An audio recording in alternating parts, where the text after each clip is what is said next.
徒弟们联名告发我的时候，我正压制着反噬的内伤，准备给他们换取破镜用的九转金丹。不曾想，他们却在执法堂上指着我的鼻子骂我包藏祸心。他给的无名剑典，故意修改了经脉运转的路线，表面上说是为我好，实际上就是留了暗门，随时准备抽我的剑骨。他赐给我的异火，根本不是什么机缘。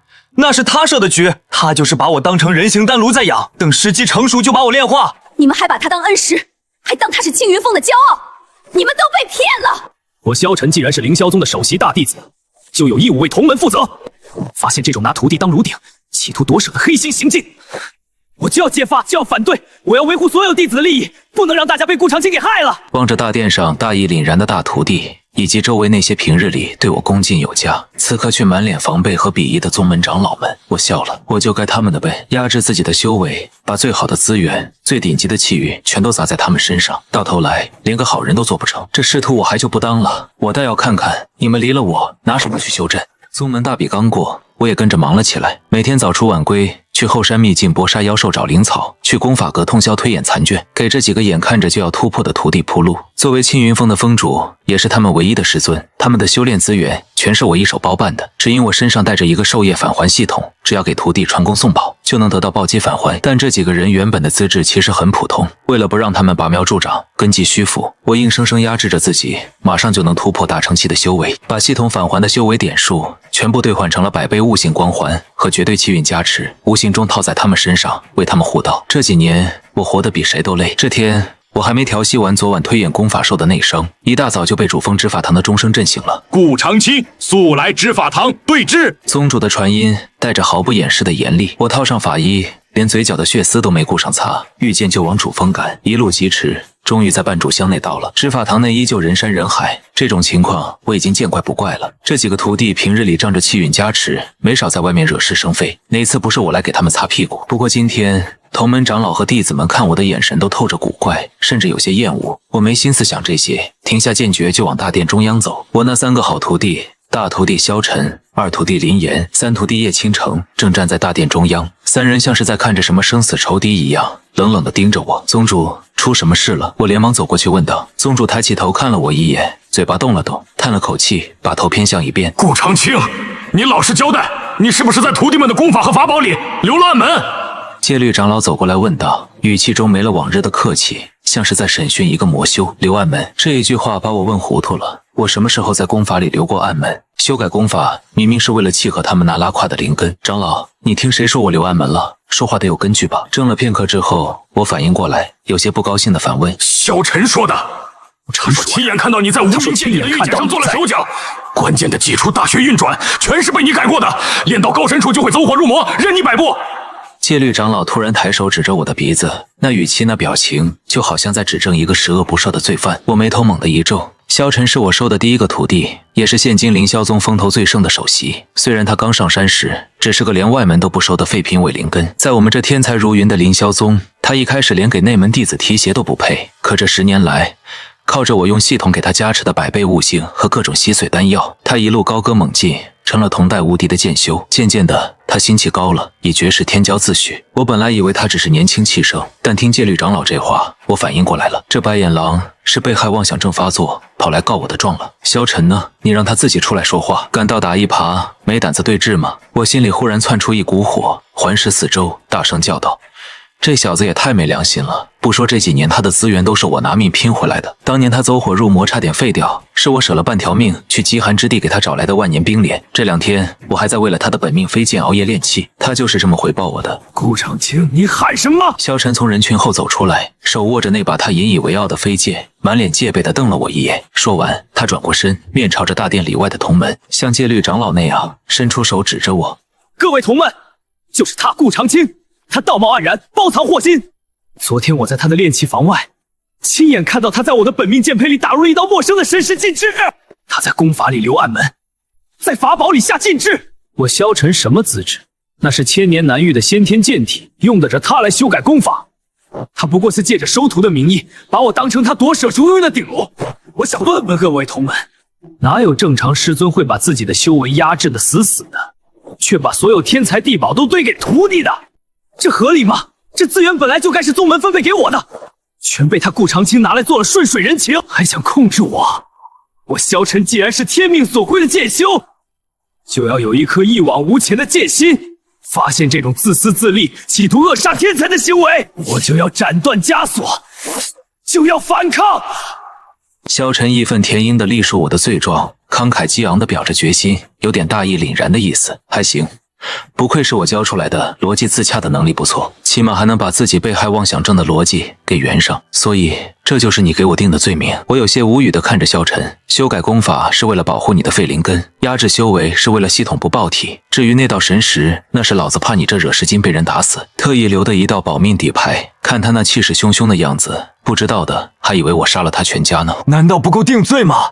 你口口声声说为了我们好，其实都是为了满足你自己的私欲。这时候，二徒弟林岩和三徒弟叶倾城也站了出来，站在了萧晨的身边。他们双臂环胸，扬着下巴，充满敌意和不屑地看着我。好家伙，这几个白眼狼是提前串通过了，三言两语就把我推到了全宗门的对立面。一开始我还觉得他们就是骤然获得了强大的力量，心境不稳，产生了魔障。可现在看起来，他们不仅是蠢，而且是坏。估计是最近修为大涨，觉得自己已经是天下无敌的主角了，觉得我这个师尊的存在妨碍了他们龙傲天的伟业。听明白了，你们这是打算跟我翻脸，要解除师徒关系了。我没有和萧晨争论，而是把目光看向了四周的宗门长老和弟子们。我觉得他们应该不会不通情理到连是非黑白都分不清吧。毕竟这些年，因为我这三个徒弟的异军突起，宗门也跟着沾了不少光。长青啊，师叔说句话你别不乐意听，这徒弟你确实教歪了。既然他们对你心生芥蒂，强留下来也是个祸害，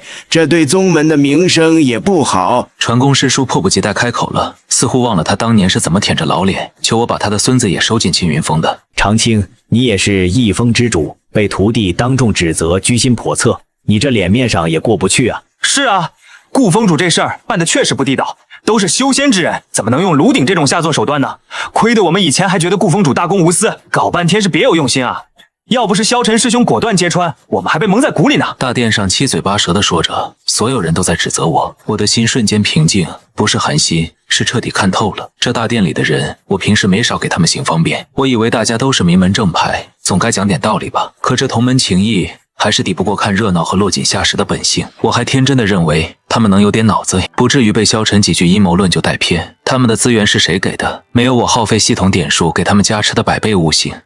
萧晨现在还是个连外门扫地都嫌手脚慢的废物，林岩还在凡间当打铁学徒，叶倾城早被魔修抓走当真正的炉鼎了。可现在他们却觉得是我限制了他们的发展，说我居心叵测，升米恩斗米仇，原来在修仙界也一样管用。好，大家的意思我明白了，都觉得我顾长青不配当这个师尊是吧？等大殿里的议论声小了些，我才开口问道。同门长老们都默认不语，三个徒弟则是理所当然的点头。我看了萧晨一眼，他竟然在笑，一脸挣脱牢笼、天高任鸟飞的得意笑容。显然他对今天的逼宫非常满意。可以，既然你们觉得我赐给你们的东西都是暗门，觉得我是吸血的魔修，我深吸了一口气，挺直了脊背，声音平静，却传遍了整个主峰。今日当着宗主和各位长老的面，我顾长青在此立誓，我与萧晨、林岩、叶倾城三人恩断义绝，从此男婚女嫁，不对，从此大道朝天，各走一边。你们不是觉得那绝顶的天赋和气运都是你们自己的吗？不是觉得老子给你们设了枷锁吗？行，我成全你们。我闭上眼睛，在意识深处调出了那个陪伴了我10年的授业返还系统。面板上三个徒弟的名字闪烁着金光，下方连接着密密麻麻的气运和悟性传输线。我冷笑一声，意念一动，叮，检测到宿主主动申请解除师徒绑定，是否确认？确认，解除成功。正在收回所有赋予的隐藏气运，100倍悟性，天道庇护。就在这一瞬间，大殿上原本头角峥嵘、浑身散发着天命之子光芒的三个逆徒，身体猛地一颤，他们只感觉一阵微风从天灵盖拂过，体内似乎有什么极其沉重的东西消失了。哈哈哈，枷锁断了，我感觉到我的神魂前所未有的轻松。顾长青，你这老贼的禁制终于碎了，属于我萧晨的时代现在才真正开始。林岩和叶倾城也满脸激动，仿佛重获新生。看着他们那副迫不及待想要去证明自己的小丑模样，我嘴角勾起一抹看戏的冷笑。轻松，那是老子把给你们家的几千斤重的保护罩给撤了，带着那点可怜的原始资质去这吃人的修仙界好好享受你们的时代吧。大殿上的闹剧结束后，我直接回了青云峰，开启护山大阵，闭门谢客。系统彻底解绑后，我感觉体内原本滞涩的灵力瞬间通畅了。这10年来，为了给那3个白眼狼护道，我硬生生把自己的修为压制得死死的，经脉无时无刻不在隐隐作痛。不过此刻我却不着急突破，只因再过3日，修仙界10年一度的泰罗秘境就要开启。按照凌霄宗的惯例，宗门会在主峰广场升起一面玄光水镜，长老们可以借此观摩核心弟子们在秘境中的表现。我倒要看看，没了我的百倍悟性和绝对气运兜底，这3个自命不凡的绝顶天才，能在这危机四伏的秘境里翻出多大的浪花？3天后，泰罗秘境开启，萧晨他们3个作为凌霄宗的牌面，自然是第一批昂首挺胸走进去的。进秘境传送阵前，萧晨甚至还特意朝着水镜的方向挑衅地看了一眼，那眼神仿佛在说：“老贼，睁大眼睛好好看着。”没有你的枷锁，我是怎么名震天下的？我坐在风头的摇椅上，喝着灵茶，看着水晶里的画面，忍不住笑出了声。这小子是真的不知道真实的修仙界有多残酷啊！秘境里的第1关是外围的上古剑意石碑，以前这可是萧晨最喜欢的地方，别人枯坐3年都参不透的晦涩剑意，他只要扫一眼，体内我给的悟性光环一亮，马上就能顿悟，还能顺便引发个天地异象，装个极其惊艳的逼。这次也不例外，他一进去就自信满满的走到了最高大的一块石碑前，盘腿坐下。水镜外几个一直看好他的剑宗长老，甚至已经开始提前抚恤赞叹了。你们看，萧师侄这步履多从容，定能再次顿悟地阶剑法，壮我宗门声威。可半个时辰过去了，什么都没发生。又1个时辰过去了，萧晨站在石碑前，眼珠子都快瞪出血了，却连个灵气漩涡都没憋出来。不仅如此，因为他自身资质平庸，却强行去窥探超纲的上古剑意，他不但没领悟，反而遭到了剑意中煞气的无情反噬。水镜里，萧晨猛地喷出一大口鲜血，整个人像断了线的风筝一样倒飞出去，重重地砸在地上，连他那把引以为傲的本命飞剑也发出了一声极其刺耳的哀鸣，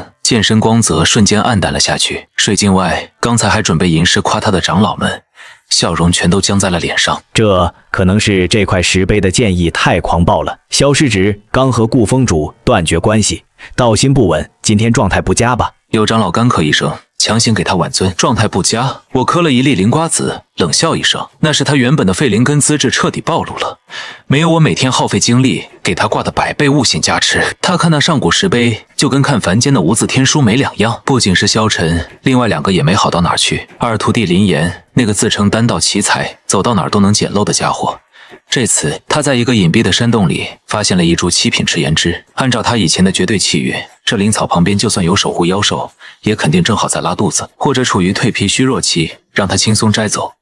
可这次他刚伸出手，洞穴深处就窜出一条双头火蟒，那是实打实的4阶妖兽，相当于人类的金丹期圆满。林岩大惊失色，想祭出异火去烧，结果一催动，却发现平日里如臂使指的异火，此刻竟然在他掌心狂躁起来，有了反噬失控的迹象。废话，以前是我用系统的高阶阵法帮他压制着异火的暴躁属性，他以为是他自己掌控力强呢。火蟒一口毒液喷过来，林岩吓得连滚带爬的往外逃命，异火失控，引以为傲的控火之术直接烧毁了他自己半边身子的经脉，惨叫声透过玄光水镜传出来，听得外面的弟子们头皮发麻。最惨的还得是3徒弟叶倾城，这丫头以前下秘境就跟逛自家后花园一样，什么上古阵法、杀机陷阱，他只要闭着眼睛乱走，我的系统就会在暗中给他指引安全路线。现在呢，他为了在2位师兄面前表现，自信满满的在前面探路，说要凭自己的仙灵直觉找上古大能的洞府。结果刚走2步，咔嚓一声，一脚踩中了一个连环雷火绝阵，被炸得灰头土脸不说，还引来了一群秘境中特有的低阶嗜血符。往日里高高在上、一尘不染的冰雪仙子，被一群恶心的蝙蝠追着咬了3天3夜，发衣破烂，头发像个鸡窝，吹弹可破的脸上还被抓出了几道血痕，狼狈得像个逃荒的村姑。等这3人再次碰头的时候，已经是在秘境外围的一个破庙里了。3个曾经名震天下的绝顶天才，伤的伤，残的残，灰头土脸的瘫在地上，再也没有了当初在大殿上指点江山、大义凛然的傲气。大师兄，你不是说你的剑心通明，能逢凶化吉吗？怎么连个1阶禁制都破不开，害我被火蟒追着咬？林岩捂着烧焦的手臂，疼得龇牙咧嘴，暴躁地冲萧晨吼道：“你还有脸说我？你不是气运之子吗？说好的到处都是机缘呢？机缘没看到，我替你们踩了10几个陷阱。”叶倾城更是哭丧着脸，一边抹眼泪，一边尖叫埋怨：“都给我闭嘴！”萧晨脸色铁青，握着暗淡的飞剑，手都在不受控制的发抖。他震惊地发现，以往那种喝水都能顿悟的畅快感彻底消失了。现在他运转哪怕最基础的剑诀，经脉就像是被泥沙堵住了一样，声色艰难。这到底是怎么回事？萧晨喃喃自语，眼中满是不可置信和恐慌。他们盲目的以为是自己最近沾染了秘境里的煞气，开始互相推诿，大声争吵。曾经坚不可摧的同门情谊，在残酷的现实毒打面前，瞬间出现了巨大的裂痕。看着水镜里这出狗咬狗的闹剧，我舒服地伸了个懒腰，把别人的馈赠当成理所当然，把加持的光环当成自己的本事。现在光环没了，被现实按在地上摩擦的滋味，好受吗？而此时的青云峰上，我脑海中突然响起了系统清脆的提示音，叮。检测到宿主成功剥夺白眼狼气运，反派气运已大幅受损，系统因果清算完毕，恭喜宿主获得解绑，最终补偿史诗级大礼包。先天大道本源，无垢道体。听着脑海里的声音，我站起身，感受着天地灵气开始疯狂朝青云峰涌来。听着脑海中接连不断的清脆提示音，我长长的舒了一口气。10年了，这10年来，为了维持那3个孽徒的天命之子人设，我不仅要把系统返还的资源全砸在他们身上，还要死死压制住自己原本的境界，生怕泄露了一丝天机，引来天劫把他们给劈死。我活得就像个背着3座大山的老王八，现在那座山搬走了，我从储物戒中取出了系统补偿的先天大道本源，那是一团流转着混沌气息的光芒，刚一接触到我的掌心，便如同长津溪水般涌入我的四肢百骸。与此同时，无垢道体开始重塑我那被压抑了10年的经脉，痛。但伴随着剧痛而来的是经脉壁垒被寸寸冲破的极致畅快。咔嚓一声，我体内传来一声仿佛枷锁断裂的脆响，紧接着青云峰上空的灵气彻底暴走了，方圆数百里的天地灵气化作肉眼可见的灵力漩涡，疯狂地朝着我的天灵盖灌注。原本晴朗的天空瞬间暗如黑夜，九霄之上，紫色的劫雷如同狂怒的巨龙般翻滚咆哮，这动静太大了，大到整个凌霄宗的大阵都被自发激活。主峰大殿内，那些前几天还在指责我别有用心、手段下作的宗门长老们，此刻全都惊恐地飞上半空，骇然地望着青云峰的方向。九天紫霄雷劫，这是大成期的雷劫，怎么可能？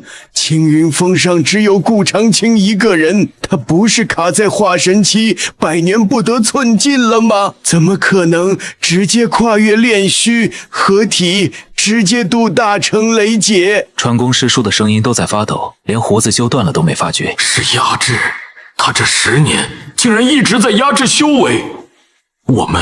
我们到底逼走了一个什么样的怪物？宗主更是脸色惨白，眼神中充满了难以掩饰的懊悔。大成期啊，那可是修仙界金字塔最顶端的存在，整个凌霄宗开派老祖也就是这个境界。只要我顺利渡劫，凌霄宗就能瞬间跻身天下第1大宗。可就在几天前，他们为了迎合萧晨那几个白眼狼，亲手把我这个大成期修士推到了宗门的对立面。轰隆，水桶粗的紫霄劫雷劈下，我连法宝都没祭出，直接凭借无垢道体硬抗。劫雷入体，不仅没能伤我分毫，反而将我体内最后一丝杂质淬炼得干干净净。劫云散去，天降祥瑞，我立于青云峰之巅，感受着举手投足间便能撕裂虚空的恐怖力量，嘴角泛起一丝冷笑。什么天命之子，在绝对的力量面前连个屁都不是。突破之后，我没有理会主峰那边发来的几10道求见传音符，我直接封山换了身普通的青衫，隐匿了修为，溜达着下了山。以前为了给那3个逆徒找天才地宝，我下山都是来去匆匆，跟赶场子似的。现在无债一身轻，我才终于有心情好好看看这修仙界的风景。我一路闲逛，不知不觉来到了凌霄宗山脚下的杂役院，这里是宗门最底层的地方，住的都是些没有修仙资质，只能干粗活累活换取凡人金银的杂役。我正准备离开，却被一阵喧闹声吸引了。打！给我狠狠的打！一个杂灵根的土包子，还敢偷看内门弟子练剑，真把你自己当个人物了！几个管事正对着一个抱头蜷缩在地上的少年拳打脚踢。少年穿着粗布麻衣，身上满是泥水和脚印，但他硬是一声没吭，只是一双手死死地护着怀里的一根生锈铁棍，眼神倔得像一头被逼到绝路的孤狼。总管，这小子骨头硬得很，打死了晦气。打死算他命薄，也不看看自己什么资质，五行杂灵根，也就是有一身蛮力，还妄想练剑。我静静地站在树后，开启了系统刚刚赠送的慧眼识珠功能。姓名：时间根骨，五行废灵根，心性坚如磐石，极度重诺感恩。有意思，这系统的慧眼识珠功能，除了能看到他人的根骨，就连个人心性都能识别到。我仔细琢磨着系统信息，虽然此子资质烂得一塌糊涂，比当初的萧晨还要差上一大截，但在这弱肉强食的修仙界，能有这种死磕到底的心性，比什么先天道体都要难得。我正欲上前，余光又瞥见旁边柴房的角落里蹲着一个小女孩。女孩看起来只有13、14岁，面黄肌瘦，经脉枯萎，一看就是天生绝脉的废人。她手里紧紧攥着半个发馊的馒头，正满脸焦急，却又无能为力地看着被打的少年。姓名苏小小，根骨天生绝脉，经脉完全淤塞，心性百折不挠，滴水之恩涌泉相报。呵呵。这不巧了吗？我那3个逆徒个个都是自以为是的天才，觉得全天下的好东西都该是他们的，那我就找2个全天下最被嫌弃的废物，亲自打碎他们的骄傲。住手吧！我从树后缓步走出，没有释放任何威压，只是平淡地说了一句。几个管事正打得起劲，刚想回头破口大骂，一看来人的服饰，吓得扑通一声全跪在了地上，拜见顾封主。虽然我已经和那3个逆徒断绝了关系，但我封主的身份还在，更何况我刚刚度过大乘期雷劫。现在全宗门上下谁听了我的名字不打哆嗦？我没理会他们，径直走到那个叫时间的少年面前。喜欢剑。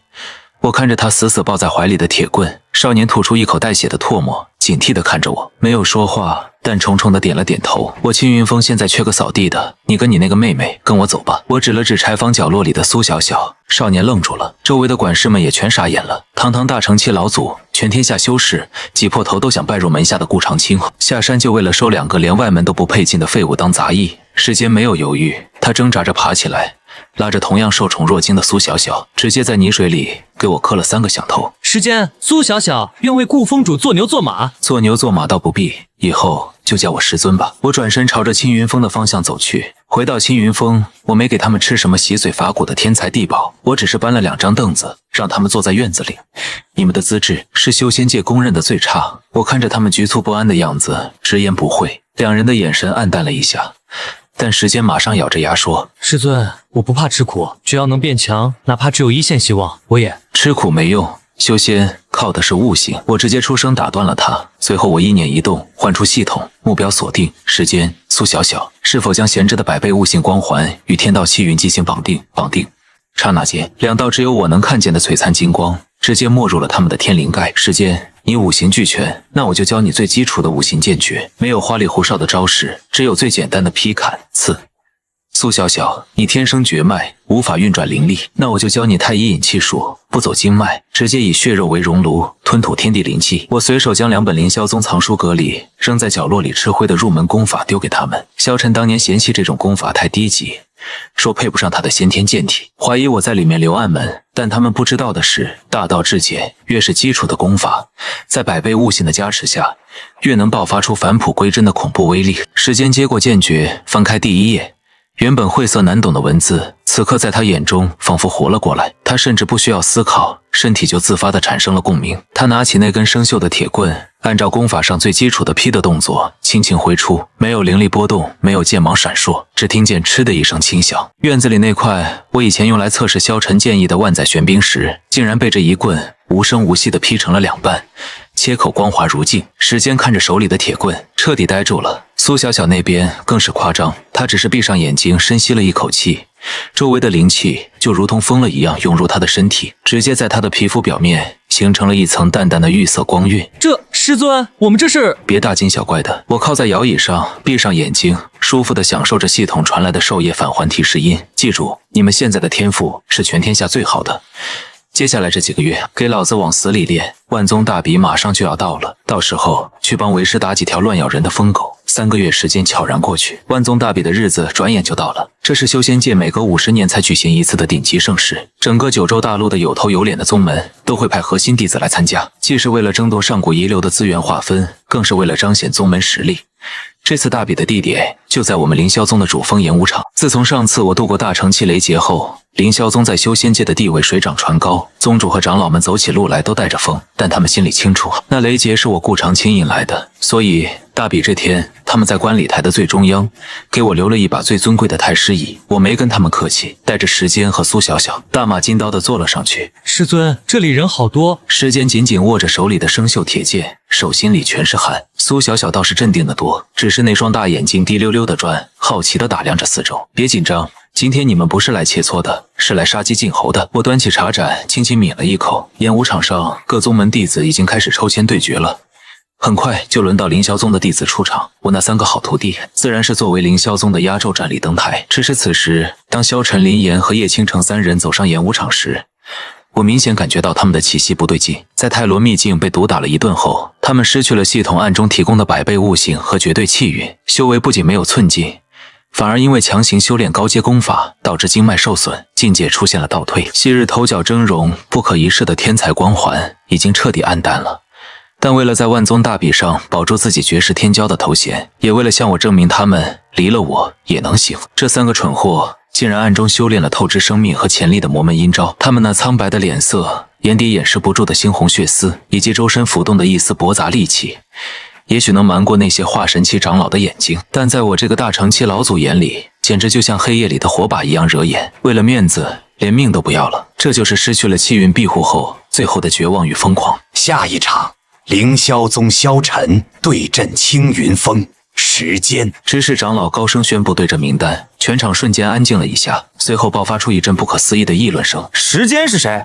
青云峰不是顾老祖的道场啊，他什么时候又收徒了？听说是个5行废灵根的杂役，连外门都不收的废物。顾老祖糊涂了吧？放着萧晨这种先天剑体不要，去收个废灵根？在一片哄笑和质疑声中，时间提着那把生锈的铁剑，一步一步走上了擂台。擂台另一边，萧晨一袭白衣，手持华丽的本命飞剑，眼神阴郁地盯着时间，随后将目光越过擂台，死死地瞪着台上的我。顾长青，你宁可收这种烂泥扶不上墙的废物，也不肯承认当初是你错了。今天我就当着全天下修士的面，把你这个可笑的新徒弟千刀万剐，让你知道什么才是真正的天命剑修。我连眼皮都没抬，只是淡淡的对擂台上的时间传音了一句：一剑多用一剑，回去就给我劈半个月的柴。时间浑身一震，深吸了一口气，眼神瞬间变得无比专注。他没有理会萧晨的挑衅，只是缓缓举起了手中那把破铁剑，摆出了5行剑诀中最基础的起手式拨云见日。基础剑诀？哈哈哈，你就拿这种破烂玩意儿跟我打？萧晨看到时间的起手式，笑得眼泪都快出来了。这套5行剑诀就是当年我让他练，他却嫌弃太低级，怀疑我留了暗门的那套破烂功法。啊！给我死！萧晨脸色一凝，不再废话。他体内气血翻滚，竟然不惜燃烧了一口精血，催动了那门透支潜力的魔门绝杀剑阵。刹那间，擂台上剑气纵横，血色的剑芒化作一条狂暴的毒龙，带着摧枯拉朽的气势，张牙舞爪地朝着时间扑了过去。那威势，连观礼台上的几位他宗长老都忍不住点头称赞。这等剑威，同阶之中恐怕无人能挡啊！然而，面对这毁天灭地的一击，时间没有退，他脑海中100倍悟性光环疯狂运转，双眼如同古井无波，在旁人眼里快如闪电的血色毒龙，在时间眼里却破绽百出，到处都是灵力运行的滞色和断层。这根本不是什么绝世剑法，这就是用寿命堆出来的虚假繁荣。斩！随着时间一声低喝，没有任何华丽胡哨的特效，没有惊天动地的灵气光影，他只是简单的将手中的铁剑迎着那条血色毒龙直直地劈了下去。大道至简，这一剑蕴含了100倍悟性推演到极致的纯粹剑力，因果锁定，避无可避。只听嗤的一声，一声极其轻微却清晰地传入在场每一个人耳中的撕裂声响起。那看似不可一世的血色毒龙，在接触到生锈铁剑的瞬间，就像是撞上了烧红刀刃的牛油，没有丝毫抵抗之力，直接被从中间一分为二。溃散的剑气狂风卷过演武场，吹得所有人的衣角猎猎作响。这不可能！萧晨脸上的狂笑瞬间凝固，瞳孔骤然收缩到了极点。还没等他反应过来，时间那把生锈的铁剑已经穿透了溃散的血雾，重重地拍在了他的胸口。不是刺，是拍。因为时间记得我说过，不要在擂台上杀人脏手。砰的一声，萧晨整个人如同出膛的炮弹一般，直接飞出了演武场，重重地砸在观礼台下方的石柱上。石柱碎裂，他狂喷出一口鲜血，连那把华丽的本命飞剑也当啷一声掉在地上，断成了3截。一招，仅仅用了一招最基础的起手式，就将不可一世的前首席弟子像打死狗一样秒杀。整个演武场死一般的寂静，所有人都瞪大了眼睛，仿佛活见鬼一样看着擂台上那个握着破铁剑憨厚挠头的少年。这不可能！台下的林岩和叶倾城猛地站了起来，浑身发抖，眼中满是无法掩饰的恐惧。接下来轮到苏小小出场了，对手正是林岩和叶倾城。他们两人因为过度恐惧，竟然要求联手对付苏小小。我没有阻止，执事长老看在我的面子上，也硬着头皮同意了。苏小小连动都没动，她只是站在原地，默默运转太乙引气术，周围的天地灵气瞬间暴走，形成了一个巨大的灵气磨盘。林岩那失控的异火和叶倾城那花架子一样的冰霜法术，在灵气磨盘的碾压下，连个水花都没翻起来，就直接溃散了。两人被庞大的灵压直接压得跪倒在擂台上，连头都抬不起来，碾压毫无悬念的碾压。直到这一刻，萧晨、林岩、叶倾城三人瘫倒在地上，仰头看着擂台上那两个曾经被他们视为废物的少年少女，看着他们用着自己曾经最嫌弃的基础功法大放异彩，他们眼中的疯狂和不甘终于褪去，取而代之的是深深的绝望和崩溃。逻辑闭环终于在他们脑海中完成了。那些曾经喝水都能突破的日子，那些随便看一眼石碑就能顿悟的剑意，那些走在路上都能捡到绝世灵草的气运，根本就不是他们自己天赋异禀。所有的荣耀，所有的奇迹，全都是那个坐在高台上正喝着茶，连看都不看他们一眼的师尊强行赋予他们的。不，这不是真的！我的剑心，我的气运！萧晨披头散发的跪在地上，死死地抓着断裂的飞剑，又哭又笑，宛如疯魔。他亲手把那个能让他登临绝顶的人推开了，还沾沾自喜地以为挣脱了枷锁。看着他们崩溃大哭的样子，我放下茶盏笑了，没有愤怒，只有一种清理了门户的通透。这就叫因果报应，丝毫爽约不得。万宗大比之后，凌霄宗彻底变了天，擂台上的血雾还没散尽，萧晨三人就被执事长老当众拿下了。他们体内那股透支生命力的魔门功法气息，在众目睽睽之下根本无所遁形。修仙界最忌讳的就是正道弟子堕入魔道，曾经被捧在手心里的绝世天骄，一夜之间成了让整个宗门蒙羞的奇耻大辱。不用我发话，宗主直接拍了桌子，戒律堂的长老亲自出手，废了他们的气海丹田，抽出了萧晨那引以为傲的剑骨，像扔死狗一样把他们扔出了凌霄宗的山门。曾经高高在上的他们，彻底沦为了连凡人都不如的废人。没过几年，青云峰成了整个修仙界真正的圣地。时间和苏小小靠着那套被萧晨他们嫌弃的基础功法，硬生生在修仙界打出了一条无敌路，没有任何花里胡哨的捷径，全是一步一个脚印的踏实。而我也不再压制任何修为，大成期的境界彻底稳固，每天除了喝茶钓鱼，就是给这两个听话懂事的新徒弟讲讲道。我的日子过得越来越清闲，也越来越通透。随着时间和苏小小的名气越来越大，这修仙界就越发显得那三个逆徒是个笑话。听说他们被扔下山后，在凡间的贫民窟里苟延残喘。以前他们仗着修为高深，没少在外面得罪人，现在修为全废，那些曾经被他们踩在脚下的仇家自然不会放过他们。萧晨被人打断了双腿，每天只能在地上爬行乞讨。林岩因为经脉尽毁，连个生火做饭的活都干不了，只能去给人倒夜香。至于那个自视甚高、有严重洁癖的叶倾城，容貌尽毁后，在一处破败的流民营里过得连个村妇都不如。有时候我也在想，如果再给他们一次机会，他们还会因为自己那可笑的被害妄想症在执法堂上闹着要跟我断绝关系吗？肯定不会了。这就是人性，失去了气运的庇佑，被现实狠狠打碎了脊梁后，他们才会想起当年在青云峰上有师尊护着的那段日子到底有多安逸。可惜这世上没有后悔药，100年时光转瞬即逝。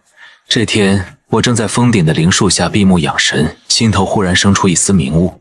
因果已了，尘缘已尽，我体内的灵力彻底转化成了仙元，九霄之上，不再是代表惩罚的雷劫，而是锐气千条，仙乐飘飘的天门大开之象。师尊，您要飞升了！已经是大成期剑仙的时间，和一袭青衣飘逸出尘的苏小小，双双跪在我的面前，红了眼眶。痴儿，哭什么？为师在上面等你们。我笑着站起身，大袖一挥，一道柔和的仙力将他们两人托起，金色的接引霞光从天而降，将我整个人笼罩其中。整个凌霄宗的大钟齐鸣99下，宗主带着全宗上下几万名弟子齐刷刷地跪伏在地，高呼老祖飞升。而此时，在距离凌霄宗万里之外的凡间烂泥巷里，3个形容枯槁、老态龙钟的乞丐正趴在散发着恶臭的泥坑中，为了半个发霉的馒头互相撕咬。忽然，天空中爆发出一阵耀眼的金色仙光，他们停下了撕咬，浑身颤抖地抬起头，透过乱糟糟的头发，死死地盯着天上那道沐浴在霞光中万众瞩目的人影。哪怕隔了万里，那道熟悉的身影，那种让他们灵魂战栗的威压，他们也绝不会认错。师尊！萧晨满是泥污的老脸上老泪纵横，他伸出那双残破不堪的手，绝望地朝着天空抓去。林岩和叶倾城更是将头狠狠地磕在泥水里，哭得肝肠寸断。我们错了，我们真的知道错了，求您带我们走吧。这烂泥里的日子我们过够了。微弱的哭喊声淹没在凡间的喧嚣里，甚至传不出这条肮脏的巷子。我站在接引霞光中，目光似乎穿透了万里云层，看到了那烂泥中的3个身影，但我心中没有泛起半点波澜，甚至连一丝嘲讽的念头都没有。这就叫报应，端起碗来叫师尊，吃饱了饭就骂我是魔修，自己选的路，就算是在烂泥里，也得一点一点把它咽下去。我收回目光，踏碎虚空，在漫天仙月与金光中，一步迈入天门，再也没有回头。